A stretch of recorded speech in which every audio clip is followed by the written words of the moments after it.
नमस्ते दोस्तों, राधे राधे, हरे कृष्णा।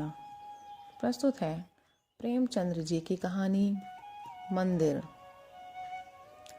मात्र प्रेम तुझे धन्य है, संसार में और जो कुछ है मिथ्या है, निस्सार है।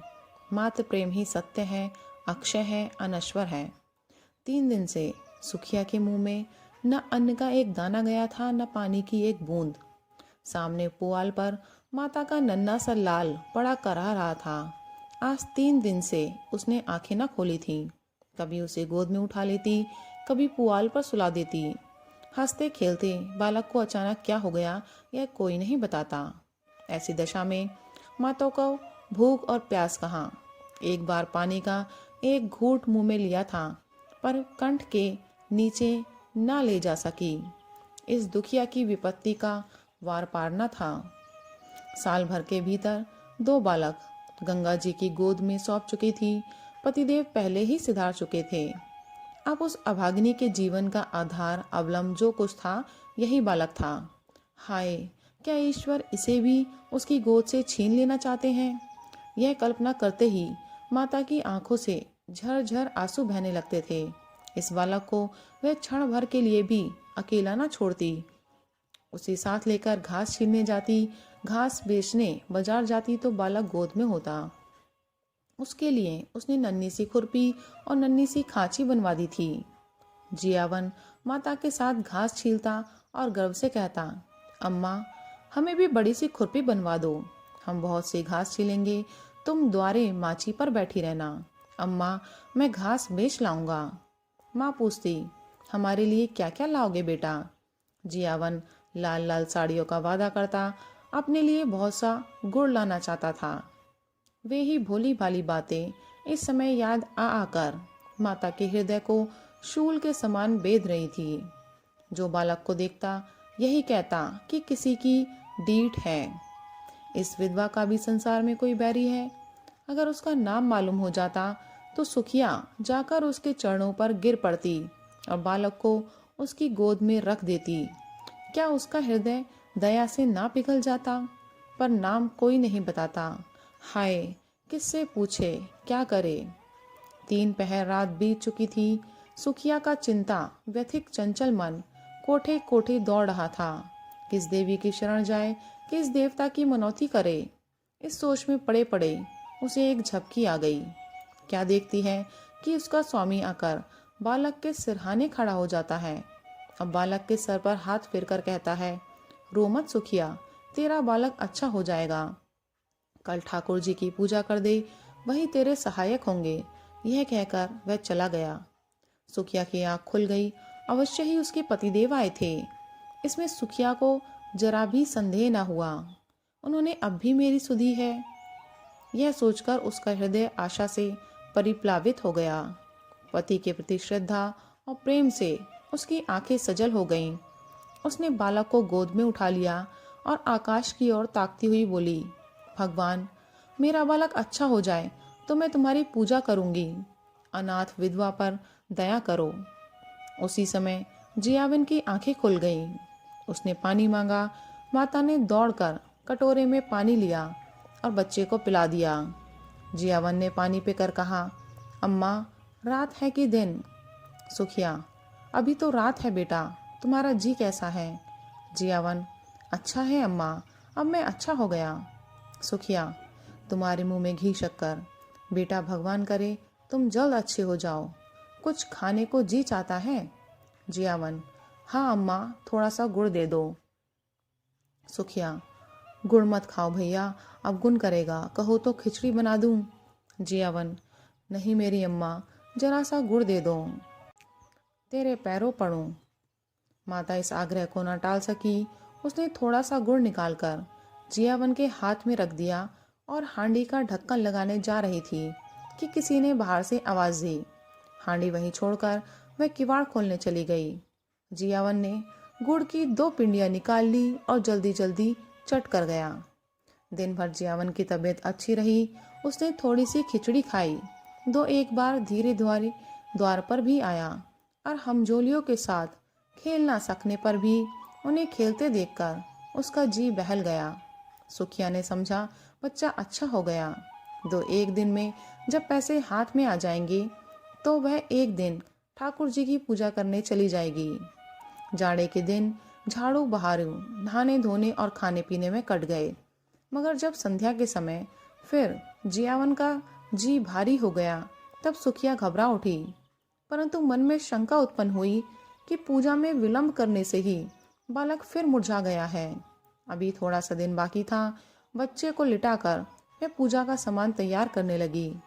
फूल तो जमींदार के बगीचे में मिल गए, तुलसी दल द्वार पर था, पर ठाकुर जी की भोग के लिए कुछ मिष्ठान तो चाहिए। सारा गांव छान आई, कहीं पैसे उधार न मिले। अब वह हताश हो गई। हाय रे दिन, कोई चारा ने पैसे भी नहीं देता। आखिर उसने अपने हाथों के चांदी के कड़े उतारे और दौड़ी हुई बनिए की दुकान पर गई। कड़े गिरो रखे, बताशे लिए और दौड़ी हुई घर आई। पूजा का सामान तैयार हो गया तो उसने बालक को गोद में उठाया और दूसरे हाथ में पूजा की थाली लिए मंदिर की ओर चली। मंदिर में आरती का घंटा बज रहा था। 10-5 भक्तजन खड़े स्तुति कर रहे थे। इतने में सुखिया जाकर मंदिर के सामने खड़ी हो गई। पुजारी ने पूछा, क्या है रे, क्या करने आई है? सुखिया चबूतरे पर आकर बोली, ठाकुर जी की मनौती की थी महाराज, पूजा करने आई हूँ। पुजारी दिन भर जमींदार के असामियों की पूजा किया करते थे और शाम सवेरे ठाकुर जी की। रात को मंदिर में ही सोते थे। मंदिर में ही आपका भोजन भी बनता था, जिससे ठाकुर द्वारे की सारी अस्तकारी काली पड़ गई थी। स्वभाव के बड़े दयालु थे, निष्ठावान इतने कि चाहे कितनी ही ठंड पड़े, कितनी ही ठंडी हवा चले, बिना स्नान किए मुंह में पानी तक न डालते थे। अगर इस पर भी उनके हाथों और पैरों में मैल की मोटी तह जमी हुई थी तो उसमें उनका कोई दोष न था। बोले, तो क्या भीतर चली आएगी? हो चुकी पूजा तो यहाँ आकर भरभ्रष्ट करेगी। एक भक्तजन ने कहा, ठाकुर जी को पवित्र करने आई है। सुखिया ने बड़ी दीनता से कहा, ठाकुर जी के चरण छूने आई हूँ सरकार, पूजा की सब सामग्री लाई हूँ। पुजारी, कैसे बेसमझी की बात करती है रे, कुछ पगली तो नहीं हो गई? भला तू ठाकुर जी को कैसे छुएगी? सुखिया को अभी तक कभी ठाकुरद्वारे में आने का मौका न मिला था। आश्चर्य से बोली, सरकार, वह तो संसार के मालिक हैं, उनके दर्शन से तो पापी भी तर जाता है, मेरे छूने से उन्हें कैसे छूत लग जाएगी? पुजारी, अरे तू चमैरिन है कि नहीं रे? सुखिया, तो क्या भगवान ने चमारों को नहीं सृजा है? चमारों का भगवान और कोई है? इस बच्चे की मनौती है सरकार। इस पर वही भक्त महोदय जो अब स्तुति समाप्त कर चुके थे डपट कर बोले, मार के भगा दो चुड़ैल को, भरभ्रष्ट करने आई है, फेंक दो थाली वाली। संसार में तो आप ही आग लगी हुई है। चमार भी ठाकुर जी की पूजा करने लगेंगे तो पृथ्वी रहेगी कि रसातल को चली जाएगी? दूसरे भक्त महाशय बोले, अब बेचारे ठाकुर जी को चमारों के हाथ का भोजन करना पड़ेगा। अब परले होने में कुछ कसर नहीं है। ठंड पड़ रही थी। सुखिया खड़ी कांप रही थी और यहाँ धर्म के ठेकेदार लोग समय की गति पर आलोचनाएं कर रहे थे। बच्चा मारे ठंड के उसकी छाती में घुसा जाता था, किंतु सुखिया वहां से हटने का नाम लेती थी। ऐसा मालूम होता था कि उसके दोनों पांव भूमि में गड़े हैं।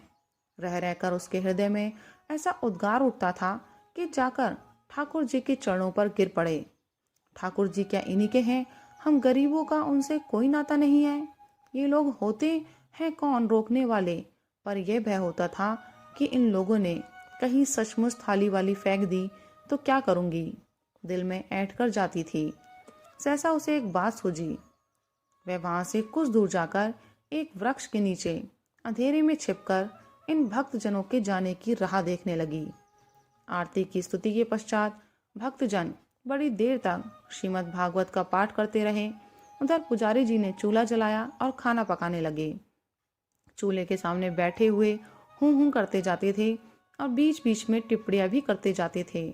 10 बजे रात तक कथा वार्ता होती रही और सुखिया वृक्ष के नीचे ध्यानावस्था में खड़ी रही।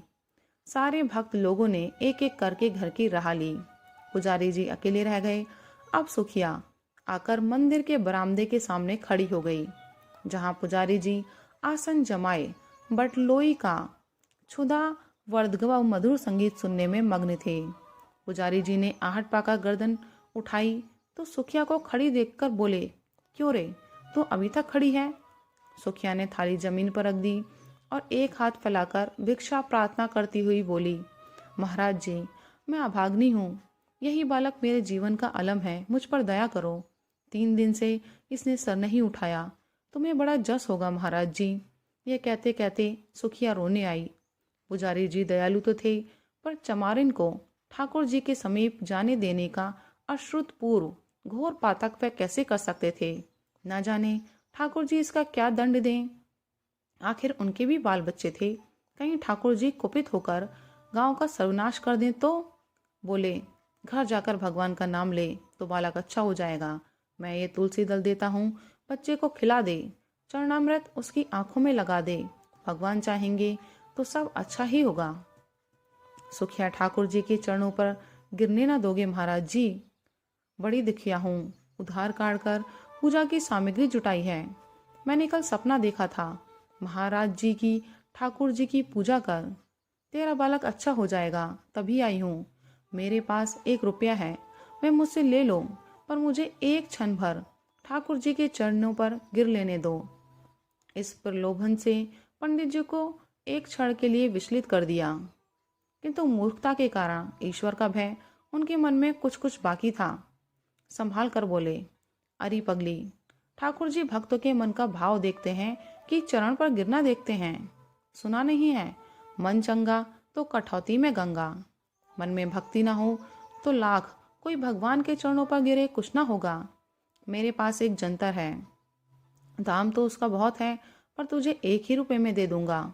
उस बच्चे के गले में बांध देना, बस कल बच्चा खेलने लगेगा। सुखिया, ठाकुर जी की पूजा ना करने दोगे? पुजारी, तेरे लिए इतनी ही पूजा बहुत है।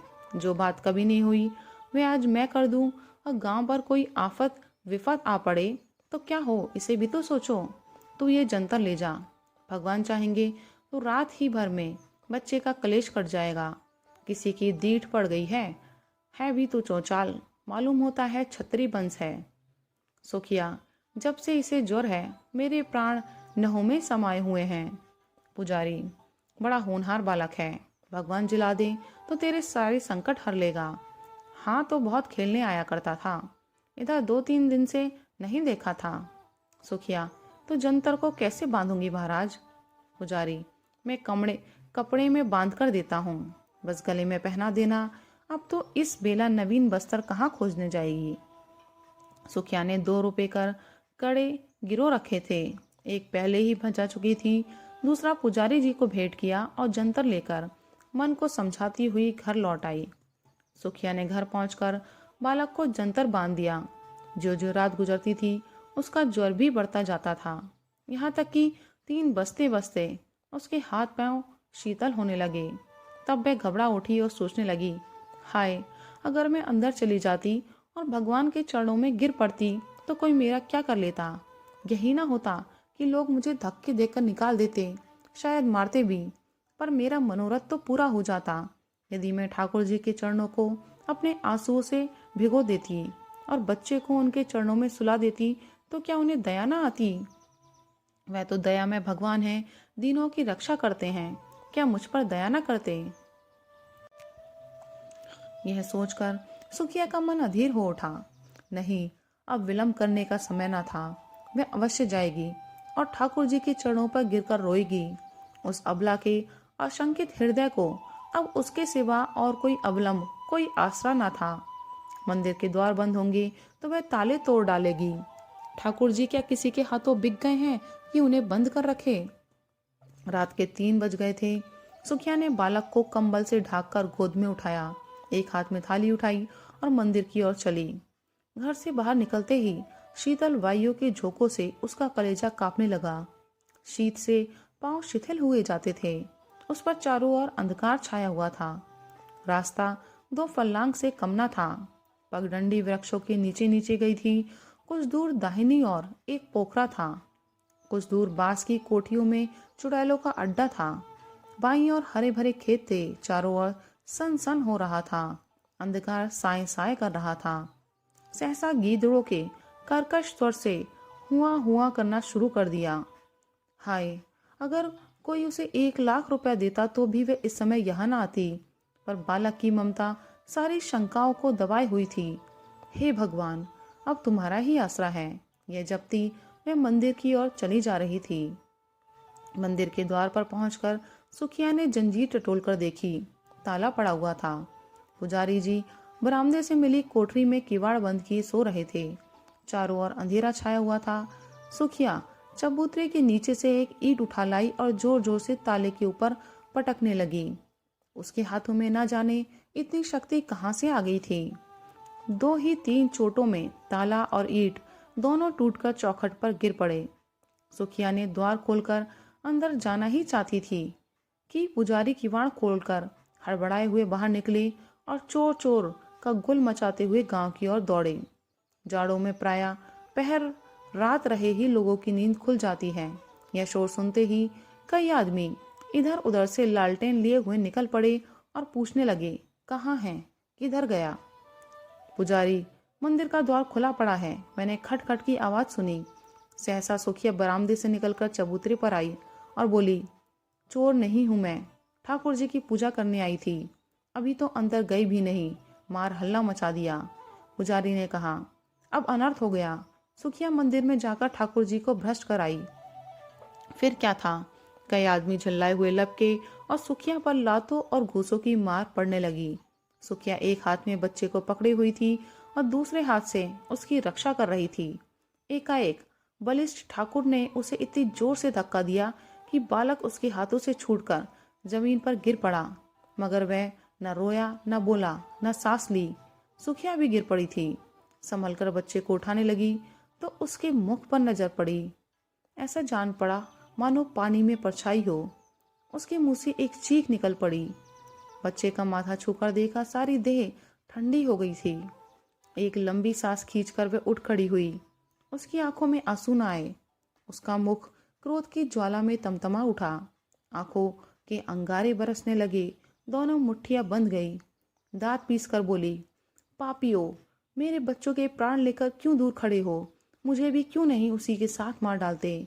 मेरे छू लेने से ठाकुर जी को छूत लग गई। पारस को छूकर लोहा सोना हो जाता है, पारस लोहा नहीं हो सकता। मेरे छूने से ठाकुर जी अपवित्र हो जाएंगे।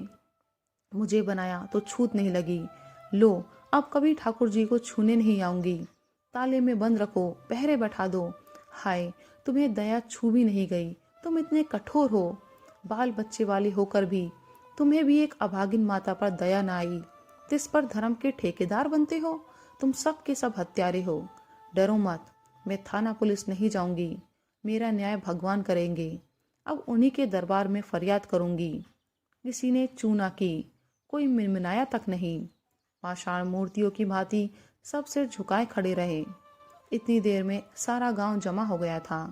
सुखिया ने एक बार फिर बालक के मुंह की ओर देखा। मुंह से निकला, हाय मेरे लाल। फिर वह मूर्छित होकर गिर पड़ी। प्राण निकल गए। बच्चे के प्राण दे दिए। माता, तू धन्य है। तुझ जैसी श्रद्धा, तुझ जैसा विश्वास देवताओं को भी दुर्लभ है।